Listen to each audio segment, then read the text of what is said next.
Hi there. I hear you're a first-time home buyer. I know it's quite a scary and daunting process. Finding that home can be fun, but finding the realtor, the attorney, the lender, understand the process, all that can be just so stressful and confusing. So I figured something small that we at 23 Legal could do to help is explain what we do during the beginning of the transaction process.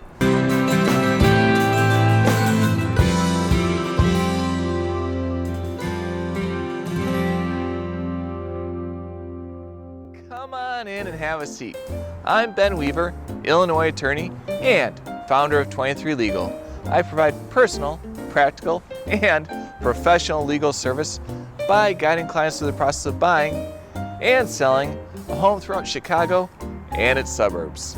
And today, we'll talk about what exactly we do when we start that transaction process, so you know exactly what you're getting from an attorney. So our connection to our client can happen a few different ways. Most common, I would say, is a realtor referral. Over the years, law firms and realtors can cultivate a solid working relationship where they'll recommend that firm to a client who recently signs a contract. If okayed by the client, the realtor then sends us the contract and we get going from there. There are plenty of times the client also finds us, whether it be online, by phone, or through word of mouth. We also will take clients who want to research their law firms before making a decision, or are working off market without a realtor. In cases like those, we tend to touch base about the property and receive the contract directly from our client themselves.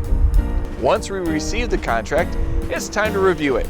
The nice thing about the standard Chicago area contract is most of the language and terms are so similar from transaction to transaction, so we know what to expect when we receive one.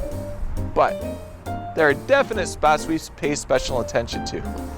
We'll always check to see if a contract has been signed to waive an inspection. It's very important as it impacts how we can conduct any attorney review negotiations, which we'll get to in a bit. On that same note, it's important to check to see if the contract has been signed as is. If that's been initialed by both parties, that'll also drastically change how we deal with attorney review. We'll check to see if the contract has any special contingencies, maybe a buyer sale contingency, or a possession after closing. We make sure we know what's going on with every contract we receive, so we know exactly what to address, not only with our client, but also with the realtor and the other side's attorney as well. All right, so the contract has been reviewed, and Adam, our communications coordinator, has sent an engagement letter and information form. We send these out once we receive the contract and disclosures. This, in short, lays out our services for the client to agree to, as well as some basic information like current address, marital status, email, phone number for our records, and this helps our system generate documents and get in contact with the client as quickly as possible. So the engagement letter is signed and we've reviewed the contract. Now it's time for the meat and potatoes of what we do, the attorney review process. Now this is a 5 business day window from the time the contract was accepted, where either the buyer or seller are legally allowed to back out of a contract.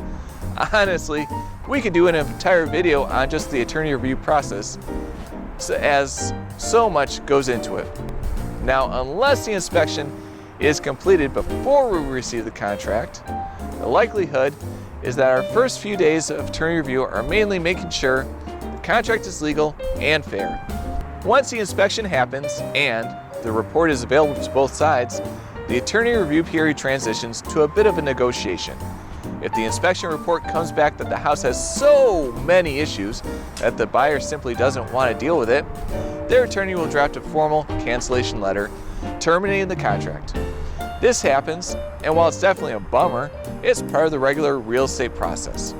Let's say the inspection does unveil some issues, but no deal breakers, and that's when we begin to negotiate credits, repairs, or ways we can accept these issues and move on with the contract. Now this is important whether we're representing either the buyer or the seller. When negotiating, we're focused on current health and safety hazards in that house. Issues we see a lot revolve around flooding, mold, radon. Is there a history of flooding and will it be addressed before the closing date? We can negotiate either repairs or a closing credit to address this. Now, within the contract, the buyer should only request immediate health or safety issues, and the contract does not allow a buyer to request minor repairs, routine maintenance, or cosmetic changes. However, a health and safety issue to one person is another person's minor or routine repair, and that's where the negotiation comes in. Our goal is to find a way we can reach a deal that both sides can agree on so the transaction can continue. As the buyer's attorney, when we decide on the issues the inspection unveiled that we would like to bring up to the sellers, a letter is drafted that lists these out and is sent to the other lawyer. They send the letter over to the seller, who can address these issues. Sometimes they're simple questions that can be solved with a quick answer from the seller. Let's say after the inspection, the buyer is simply curious who put an extension on the back deck. That can be taken care of with a response from the seller. There are also times where the response will need to be addressed via some sort of compensation. Say the inspection uncovered mold. The seller agreed to repair the issue that's causing the mold, but the service cannot be completed until after the closing date. The seller in return offers a credit equal to the quote for the service.